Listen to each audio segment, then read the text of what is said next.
오늘 봉독한 본문 12절을 보면 유대인이나 헬라인이나 차별이 없음이라 이렇게 말씀합니다. 유대인이나 헬라인이나 차별이 없음이라. 그래서 말씀의 제목은 차별 없는 인생입니다. 한번 따라 하십시다. 차별 없는 인생. 네, 옆 사람과 이렇게 얼굴을 보면서 이렇게 복을 빌어줍니다. 차별하지 않는 하나님께로부터 영생의 은혜를 받으시기 바랍니다.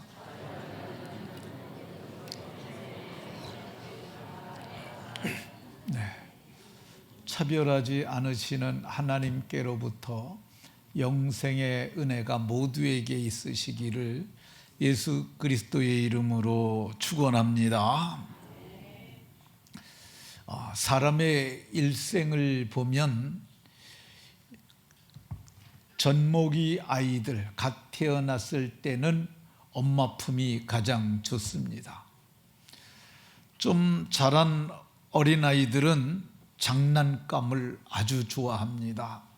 장난감 가게 앞을 아이들이 그냥 지나치지 못합니다. 서서 보면서 갖고 싶다고 말하기도 하고 어떤 아이는 사달라고 울기도 합니다. 10대가 되면은 이제 장난감보다는 친구가 좋아집니다. 그래서 친구라고 그러면은 밥 먹다가도 나가서 만나고 그런 교제가 시작이 됩니다. 20대가 되면은 같은 동성 친구보다는 이성들에게 마음을 많이 뺏깁니다. 그래서 이성들을 많이 좋아하는 경향들이 있습니다. 30대가 되면은 일에 대한 의욕이 커집니다. 그래서 일을 해서 어떤 성과물을 내기 위해서 부단히 일하는 시기가 30대입니다. 40대가 되면은 자기 사업을 해서 자기 성취를 이루려고 합니다. 그래서 살 수 있거든 독립해서 사업체를 갖고 싶어 하기도 합니다. 50대가 되면은 좀 이름을 내기를 원합니다. 그래서 무슨 회장도 하기도 하고 총무도 하기도 하고 각기 이런 것을 좋아합니다. 60대가 되면은 뭘 좋아하느냐? 돈을 좋아한다고 합니다. 60대 이상의 어르신들은 다른 것 주는 것보다 현금 주는 것을 좋아한다고 합니다. 그런데 모든 인간들 남녀노소 빈부 귀천 유식한 자나 무식한 자나 관계없이 차별이 없는 게 몇 가지 있는데 오늘 본문에도 차별이 없음이라 이렇게 말하지 않습니까? 그 누구나 차별 없는 게 네 가지 있는데 첫 번째로 모든 사람이 빈손으로 왔다 빈손으로 가는 것이 차별이 없습니다. 동서고금을 막론하고 모든 사람은 빈손 곧 빈몸으로 출생합니다. 바울 사도께서는 우리가 세상에 아무것도 가지고 온 것이 없음에 또한 아무것도 가지고 가지 못하리니 우리가 세상에 올 때 누구든지 가지고 온 것이 없습니다. 그래서 갈 때 아무것도 가지고 가지 못한다고 합니다. 이것을 한문으로는 공수래, 공수거 이렇게 표현합니다. 공수라는 말은 빈손이라는 말이죠. 이 공수래라는 올레자를 써서 공수로 왔다. 갈 적에도 공수로 돌아간다. 이렇게 말합니다. 이 올 때하고 갈 때하고 차이가 있는데 올 때하고 갈 때 차이가 뭐냐면 태어날 적에는 두 주먹 불끈 쥐고 태어납니다. 근데 갈 적에는 두 손을 펴고 간다고 합니다. 이 세상에 올 때 큰 소리로 태어난 한 아이가 있는데 이 아이가 부르는 노래가 하나 있습니다. 노래 한번 듣고 말씀 계속하겠습니다.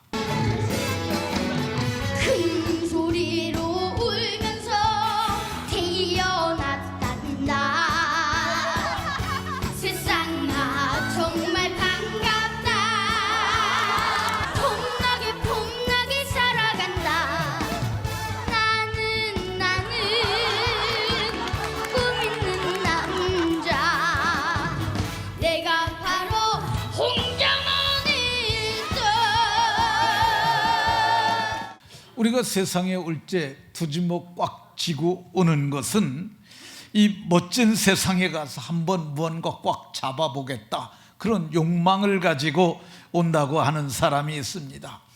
돈도 잡고 권세도 잡고 명예도 잡고 멋진 남자 혹은 멋진 여자도 한번 꽉 잡아보겠다는 의미로 두 주먹 불끈 쥐고 태어나간다고 합니다. 그런데 두 주먹 두 손을 다 펴고 가는 것은 잡아보니 별거 아니더라, 헛되고 헛되니 모든 것이 헛되도다 하는 잠언의 말처럼, 전도서의 말처럼 모두가 세상 갈 때 빈손으로 간다는 의미입니다. 실제로 장례식에는 이 수의를 입히는 그런 과정이 있습니다. 근데 입관할 때 수의를 입히는데 그 수의를 보게 되면은 주머니가 없습니다.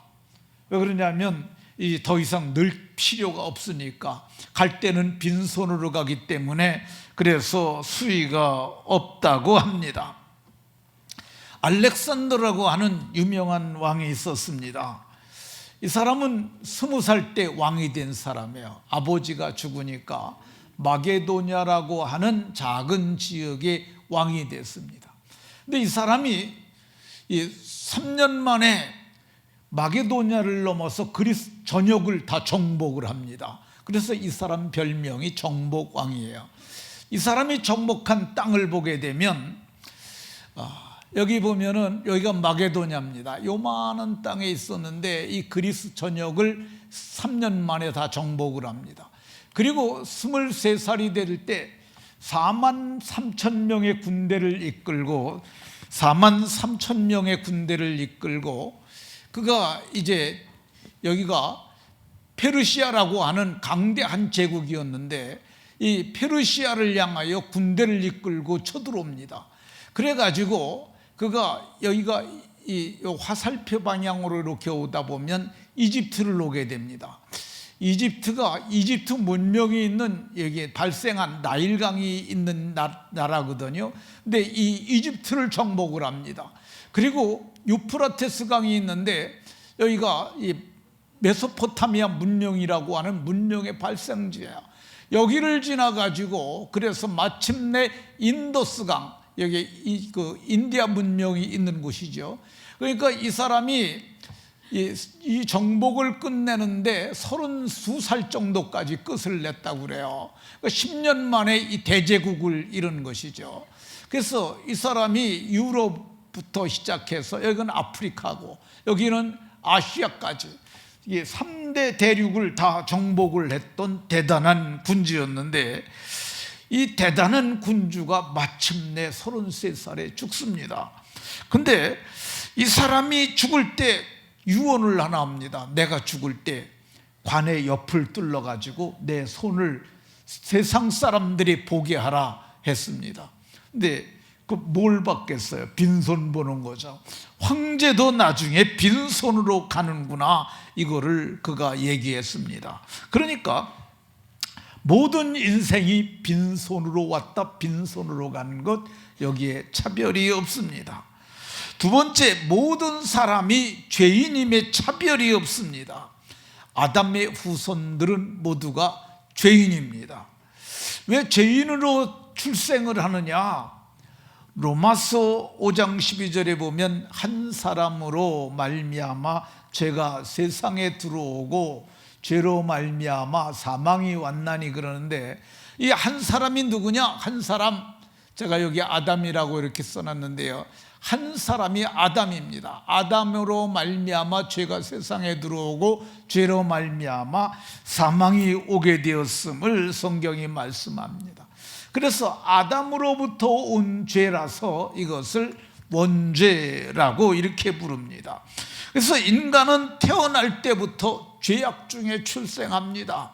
다윗이 성령에 감동돼서 말하기를 내가 죄악 중에 출생하였으며, 다윗만 죄악 중에 출생하는 것이 아니라 모든 인간들은 다 죄악 중에 출생하게 돼서 죄악 가운데 살아가게 됩니다.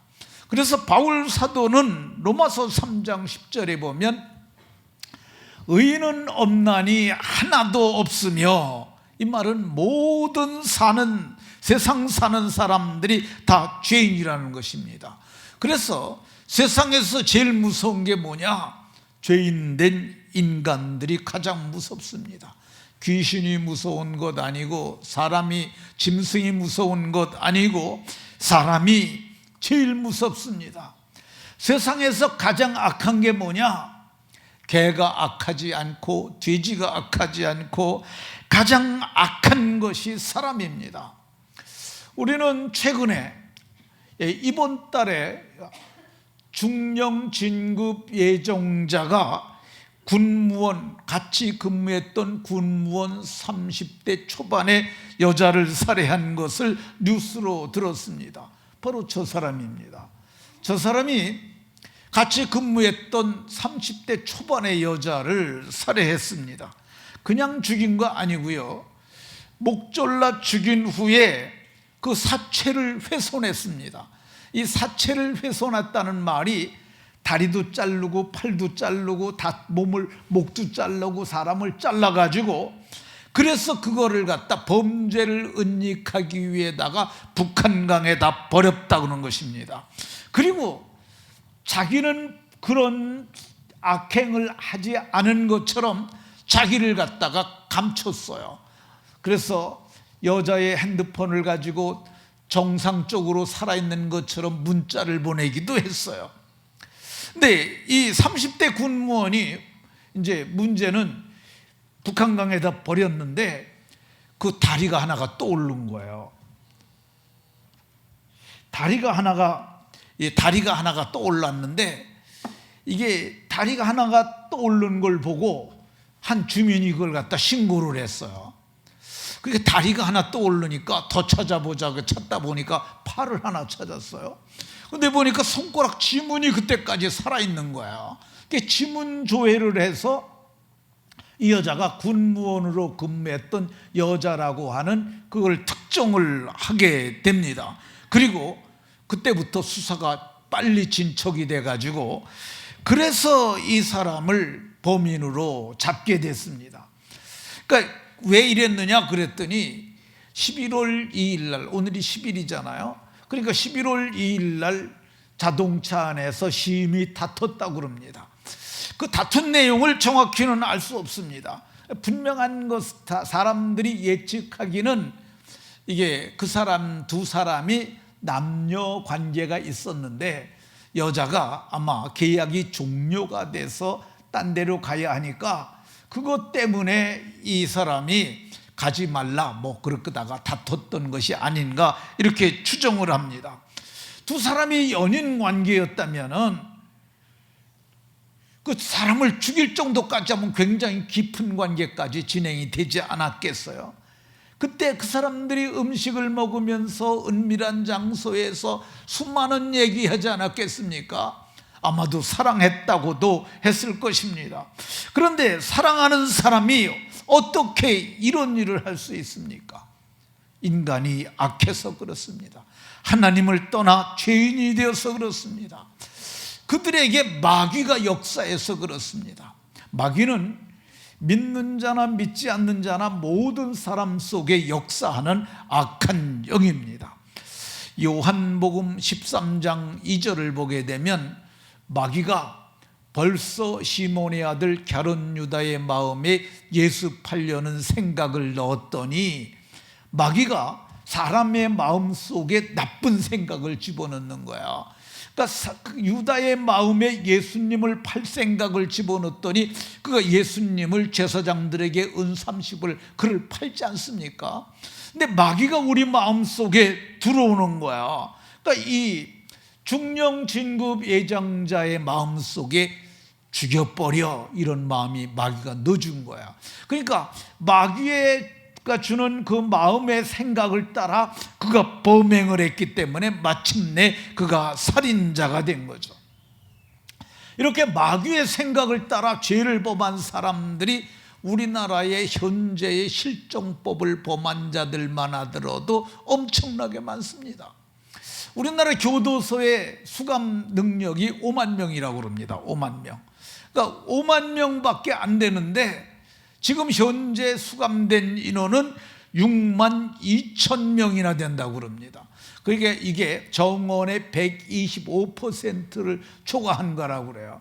박지원 원장이 법무부 장관을 불러놓고 이거 어떻게 할 거냐 이렇게 따졌는데, 장관이 무슨 수로 그 범죄율을 그걸 낮출 수가, 장관 수준에서 할 수 있는 게 아니에요. 대통령도 할 수도 없는 겁니다. 근데 125%라는 말이 무슨 말이냐면 100명이 수감돼야 하는 장소에 25명이 더 들어간 거예요. 125명이. 그러니 얼마나 이거 복잡하고 힘들겠어요.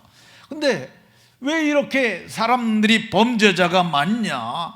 그들이 죄인이기 때문에 그렇습니다. 세상에는 모두가 다 죄인입니다. 그들은 잡혀온 죄인들이고, 그래서 감옥에 있는 죄인들이고, 또 다수는 이 안 잡혀서 밖에 있는 죄수들입니다. 그러니까 세상에 보게 되면 온통 죄인들입니다. TV, 뉴스, 사회면을 보십시오. 사기, 폭력, 살인, 온갖 죄로 도배를 하고 있지 않습니까? 부자는 돈 있는 죄인이고요, 미인은 예쁜 죄인이고, 그리고 공부를 많이 한 박사들은 지식이 많은 죄인이고, 그리고 정치인들은 교활한 거짓말자라는 다 죄인들입니다. 다 지옥에 갈 수밖에 없는 죄인이기에 모든 사람은 죄인이라는 것에서 차별이 없습니다. 도토리 키재기라는 말이 있습니다. 죄에 우리는 경중을 따지지만 누가 더 죄가 많냐 그러지만 모두가 성경은 다 죄인이라고 이렇게 말씀합니다. 세 번째, 사람은 누구에게나 차별이 없는 것이 있는데 그게 뭐냐면 죽음에 차별이 없습니다. 인생은 누구나 다 죽습니다. 한 번 나서 죽는 것은 정해진 겁니다. 근데 죽는 과정이 어떻게 되냐면 늙어서 죽어요. 그래서 사람들이 좀 더디 늙으려고 별의별 방법을 다 씁니다. 의학을 동원하고 과학을 동원하지만은 결국은 다 늙습니다. 안 늙으려고 몸부림치는데 가장 싸우기 힘든 상대가 세월이라고 그럽니다. 세월에 장사가 없다는 말이 있습니다. 특별히 여성들이 안 늙으려고 싸우는 두 가지가 있는데, 안 늙는 방법으로 쓰는 게 두 가지가 있는데, 그게 하나는 화장이요, 하나는 성형이라고 합니다. 화장으로 주름살 가리우고, 너무너무 주름살이 많으면은 좀 여력 있는 분들은 피부를 당겨가지고 잘라내고 팽팽하게 하기도 합니다. 선풍기 아줌마라고 불리우던 여자가 있습니다. 근데 이 여자가 20대 때는 이렇게 고왔어요. 그리고 좀 나이를 더 먹었을 때 저렇게 이뻤어요. 30대 초반이 됐을 적에는 얼굴이 조금 아랫볼이 더 퉁퉁해졌습니다. 그러니까 50대쯤 돼서 성형을 여러 번 하다 보니까 얼굴이 많이 병형이 됐어요. 그리고 이분이 죽을 때쯤 가까이 됐을 때 정상이라고 볼 수 없을 정도로 저런 모습이 돼 있는 것을 볼 수가 있습니다. 사람이 아무리 노력해도 이 죽음을 막을 수가 없어요. 한 번 죽는 것은 그래서 사람에게 정해진 것이라고 얘기를 합니다. 왕도 죽고 힘이 센 장사도 죽고 미인도 죽습니다. 다윗 왕이 죽음이 임박할 때 그가 나도 죽는구나 그걸 깨닫고 이제 그 아들 솔로몬을 앉혀놓고 얘기를 합니다. 내가 이제 세상 모든 사람이 가는 길로 가게 되었으니 너는 힘써 대장부가 되라 이렇게 얘기를 하는데, 다윗 왕도 세상의 모든 사람이 가는 길로 가서 마침내 죽었던 것을 볼 수가 있습니다. 서약 속담에 사람이 피할 수 없는 두 가지가 있는데 하나는 세금이고 하나는 죽음이라 이런 말이 있다고 그럽니다. 독일 속담에는 죽음은 거지의 문도 두드리고 황제의 문도 두드린다 그런 말이 있다고 그럽니다. 어쨌든 사람은 모두나 죽습니다. 올 적에는 할아버지가 먼저 오고, 그 다음에 아버지 오고, 그 다음에 아들 오고, 그 다음에 손주 오고, 증손자 오고 그러지만은 갈 적에는 차별이 없습니다. 하나님이 부르시면 모든 인간은 갈 수밖에 없습니다. 모든 사람이 죽는다는 이것에 차별이 없는 것을 볼 수가 있습니다. 네 번째, 차별이 없는 것이 하나 있는데, 인간을 구원하시는 하나님의 구원 방법에 차별이 없습니다. 오늘 봉독한 본문 13절에 보면 누구든지 주의 이름을 부르는 자는 구원을 받으리라. 주의 이름을 부르는 것이 구원의 방편임을 말씀하고 있습니다. 인간 스스로는 구원할 수 없습니다. 죄 문제, 죽음의 문제, 내세의 문제, 천국과 지옥의 문제, 인간이 할 수 있는 것이 없습니다. 이 문제를 해결받는 것이 구원인데 인간이 구원할 수 없으니까 하나님께서 인간을 구원하시려고 하나님 품 안에 계셨던 독생하신 예수 그리스도를 우리를 위하여 보내주셨습니다. 그분께서 우리를 대신하여 십자가에서 세상 죄를 지시고 대신 죽으셨어요. 그래서 그분께서 구원의 길을 만드셨습니다. 예수님께서는 말씀하시기를 내가 곧 길이요 진리요 생명이니 나로 말미암지 않고는 아버지께로 올 자가 없다고 그렇게 말씀하셨습니다. 예수님께서 유일하게 천국 갈 수 있는 길인 줄로 믿으시기 바랍니다. 베드로 사도도 말했어요. 다른 이름으로 구원을 얻을 수 없나니, 다른 이름으로는 구원을 받을 수가 없습니다. 천하 사람 중에 구원을 받을 만한 다른 이름을 우리에게 주신 일이 없다고 이렇게 말씀하십니다. 그러면 우리가 예수님이 우리의 구원자로 오셨고 그분만이 유일한 길이고 그분께서 우리에게 구원받을 이름을 주셨는데 어떻게 구원을 받을 수가 있을까? 그것은 예수님께서 이 세상에 오실 때 세상 죄를 지시고 다 우리의 죄를 갚아주셨기 때문입니다. 예수님께서 세상에서 일을 하실 때 세례 요한이 보고 보라 세상 죄를 지고 가는 하나님의 어린 양이라고 말씀하셨어요. 어린 양 되시는 예수님께서 십자가에서 못 박혀 죽으심으로써 마지막으로 하신 말씀이 다 이루었다, 다 이루었다 하시고 머리를 숙이니 영원히 떠나가셨다고 이렇게 말씀하고 있는 것 볼 수 있습니다. 이 다 이루었다라는 말이 헬라말로 테텔로스타이라는 말인데 이 말이 장사꾼들이 쓰는 용어예요. 장사꾼들이 은행에서 돈을 빌려가지고 그래가지고 장사를 해서 돈을 많이 벌었습니다. 그래서 돈을 가지고 은행에 간 거예요. 그래서 돈을 다 갚고 채권 문서를 받아 갖고 나오면서 그걸 찢으면서 테텔로스타이 이러는데 이게 다 갚았다는 말인데, 예수님께서 십자가에서 마지막으로 오신 말씀이 죄를 다 갚았다는 거야. 첫 번째 아담이 인류에게 죄와 사망을 가져왔는데 두 번째 아담 되시는 살리는 아담 예수 그리스도께서 십자가에서 우리의 모든 죄를 다 갚아주셨다는 겁니다. 지불이 끝났다는 거야. 지불이 다 끝났다는 거야. 법정 용어 중에 일사부재리 원칙이라는 용어가 있습니다. 이거는 형사소송법에서 일당 판결이 확정이 되면은 끝났다는 거야. 같은 사건에 관하여 다시 공소 제기가 허용되지 않는다는 그런 원칙입니다. 예수님이 인간의 모든 죄값을 다 지불했기 때문에 우리가 할 수 있는 건 뭐냐? 믿기만 하면 되는 거야. 우리가 믿는 그 순간 성경은 우리가 속량 곧 죄사함을 받는다고 말씀합니다.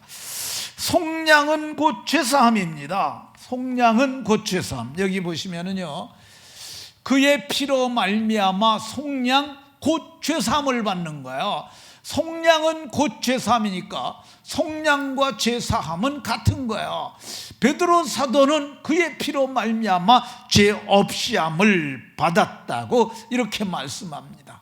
그러니까 예수님을 믿게 되면 믿는 그 순간 우리는 구원을 얻게 되고, 그래서 구원받은 증거로 하나님께서는 아들의 영을 우리에게 보내주셔서 하나님을 아버지라고 부를 수 있는 은혜를 베풀어 주시고, 그래서 하나님 나라에 대한 영광스러운 소망을 갖고 믿음으로 담대하게 당당하게 살다 마침내 영광에 들어가게 되는 줄로 믿으시기 바랍니다. 한 분, 연예인을 한 분 소개해서 한 10분 정도 영상을 9분 30절의 영상을 한번 보겠습니다. 이분이 참으로 예수님을 몰라가지고 비참하게 살다가 마침내 예수님을 믿고 은혜를 받은 사람입니다. 한번 같이 보시겠습니다. 유난히 예민한 저는 이 세상을 살아서 뭐하나, 여자는 시집가서 아기 낳고 밥하고 날마다 저렇게 고생하고 남자들은 속썩이고, 이게 여자의 인생이라면 이 인생을 포기하는 게 낫지 않을까. 어렸을 때부터 저는 그런 생각을 참 많이 했습니다. 사춘기 중고등학교 때 얼마나 엄마 속을 썩이고 학교도 가지 않고 그냥 죽고 싶었어요. 살아서 뭐해요? 살아서 뭐 공부를 많이 해도 죽을 거고 돈이 많아도 죽을 거고 대충 놀아도 죽을 거고, 그럴 거면 대충 살면서 그냥 죽자. 그런 생각을 하면서 사춘기를 보냈습니다. 그러다가 대학교 1학년 때 우연한 기회에 저는 갑자기 배우가 됐어요. 그래서 갑자기 길에 가면 사람들이 다 아는 배우가 되고 인기도 막 얻고 돈도 벌고 갑자기 제가 유명한 사람이 됐습니다. 그래서 저는 그런 이상한 마음들이 많이 없어질 줄 알았어요. 그런데 그런 거를 가질수록 제 마음의 허무함과 인생을 비관하는 거나 이런 건 더 심해지기 시작했습니다. 왜 그러는지, 유명해지면 뭐하고 돈이 많으면 뭐하나, 다 죽을 건데, 죽는 건 좋은데, 중고등학교를 미션스쿨 다녔어요. 배화여고를 다녔는데 예배 시간에 천국과 지옥이 있다고 그러더라고요, 목사님이. 근데 만약에 죽어버리면 되는데 나는 천국을 갈 것인가 지옥을 갈 것인가 생각해보니까 난 지옥밖에 못 갈 것 같더라고요. 그러니까 무서워가지고 죽을 수도 없고, 그러면서 20대를 제가 지냈습니다. 가정 환경은 너무나 어려워지기 시작했고, 저희 아버지가 40대 중반에 쓰러지셔서 그때부터 저의 가정은 상당히 어려움에 처해 있었습니다. 엄마하고 제가 같이 가정을 등에 지고 힘겹게 아이들 공부시키면서 살았습니다. 인생이 너무 허무하고 너무 무섭고 죽을 수도 없고 하나님이 계시다는데, 어렴풋하게 지옥도 있다는데 그런 불안감을 떨치지 못해서 그때 예수를 믿었으면 되는데 저는 점쟁이 집을 찾아다니기 시작했습니다. 어떤 점쟁이 집을 갔어요. 누가 굉장히 유명하대요. 그래가지고 25살 땐가 제가 혼자 점쟁이 집을 찾아갔는데, 이 할머니가 나이 많으신 할머니인데 제 손꼽을 이렇게 보더니 너무나 머리가 아프대요. 너무나 복잡한 손꼽을 갖고 있다 그러면서 연필로 막 종이에다가 뭐를 막 써요. 이게 막 신이 내려갖고 손이 혼자 막 움직이는 거예요. 그래서 할머니 그게 뭐예요? 그랬더니 이 짝대기 숫자가 다 내가 거쳐야 되는 남자 숫자래요. 너무너무 기분 나쁘잖아요. 그래서 25살에 참 정말 이제 나는 멋있는 남자를 만나가지고 행복하게 사는 것만 남았다, 그런 꿈이 있는 애한테 이 짝대기가 한 30개도 넘어요. 이게 다 내가 거쳐야 되는 남자의 숫자래요. 너무너무 불쾌해가지고 집에 와서 막 울었어요. 세상에 어쩌다가 찾아간 집에서 어쩜 그런 치명적인 얘기를 들을 수가 있어요. 그래가지고 이제 또 친구들한테 전화해서 더 유명한 집을 또 찾아갔어요. 이태원의 용산 호텔 바로 건너편에 막 골목으로 막 찾아갔는데 어떤 아주머니가 나를 딱 보더니 막 머리가 아프대요. 너무나 너는 너무나 팔자가 쓴 사람이라 뭐 어떻게 할 수가 없다 그러면서 바카스 좀 가져와 그러면서 막 바카스를 머리 아프다고 바카스를 막 먹는 거예요. 너무 기분이 나쁘잖아요. 그러면서 나보고 결혼 늦게 하고 평생 좋은 남자 만날 수도 없고 뭐 어쩌고 저쩌고 막 이러면서 가정의 짐을 다 떠맡겨야 되고 뭐 막 이래서 그럼 어떻게 하면 돼요? 그랬더니 구슬하래요, 구슬. 그래가지고 그 아줌마하고 둘이 만났어요. 글쎄 밤에 만나가지고 어떤 방에 둘이 이렇게 앉아있는데 나보고 제일 안에 입은 옷을 벗으래요. 그래가지고 겨울인데 내복을 하나 벗어줬어요. 그랬더니 명태에다가 그거를 막 감아가지고 천장에다 이렇게 매달더라고요. 그리고 이제 가만히 앉아있으래. 그래서 너무 무섭잖아요. 그래서 가만히 앉아있는데 뭐 뒤에서 왔다 갔다 해. 그래서 보니까 칼을 들고 나를 가운데 앉혀놓고 막 춤을 막 추는 거예요. 너무너무 무서워가지고 차라리 그 짝대기만큼 그렇게 하고 사는 게 낫지. 그 칼이 너무나 무서운 거예요. 그래가지고 그 순간 제가 무슨 생각을 했냐 하면 그래도 부모가 있고 이만큼 키워주고 밖에 나가면 그래도 이쁘다 그러고 인기도 있고 그런 여자가 지금 이 할머니 앞에서 무슨 짓을 해가지고 이 할머니한테 내 운명을 맡기고 이렇게 살아야 되는 내 자신이 너무 초라하더라고요. 그래서 또 선택한 길이 결혼이었습니다. 집안이 어려워지고 집에 들어가도 어렵고 밖에 나가도 어렵고 그래서 제가 결혼을 하자. 결혼을 해서 조용히 소박하게 살자. 배우도 다 그만두고 정말 일하는 사람도 없이 고쟁이 있고 콩나물 따듬으면서 3년 동안 결혼 생활을 했습니다. 그런데 상처가 이렇게 많은 사람들이 이렇게 모여서 사니까 마음은 더 많이 상하고 아주 그때는 제 심정이 갈갈이 찢어졌어요. 그래서 3년 후에 실패를 하고 저는 정신신경과 병원에 2달 입원을 했었습니다. 그리고 8개월 동안 그 병원에서 주는 약을 먹고 살았어요. 그냥 사는 거예요. 그냥 세월이 가니까 아침이면 눈 뜨고 밤에는 자고 그냥 사는 거예요. 근데 제가 가장 사랑하는 저희 큰언니가 있었어요. 정말 예뻐요. 키도 저보다 이만큼 크고 좋은 학교 다니고 정말 남부럽지 않은 여자였는데 제가 가장 부러워하는 언니였습니다. 근데 그 언니도 저하고 같은 증세를 앓고 있었어요. 세상에 허무하고 인생에 허무하고 죽어버리겠다. 둘이 맨날 그런 얘기를 했어요. 근데 언니는 죽으면 끝이라는 거예요. 죽은 후에는 흙이라는 거예요. 아무것도 없이 그냥 자는 거래요. 근데 저는 아니다. 지옥이 있다. 언니 지옥과 천국이 있대. 없대요 언니는. 그러니까 언니하고 나하고 다른 거는 언니는 죽음을 두려워하지 않았고 나는 죽음을 두려워했습니다. 그래가지고 이제 이렇게 지내다가 같이 병원에 다니고 이러고 지내다가 지금 남편 오승근 집사를 제가 만났어요.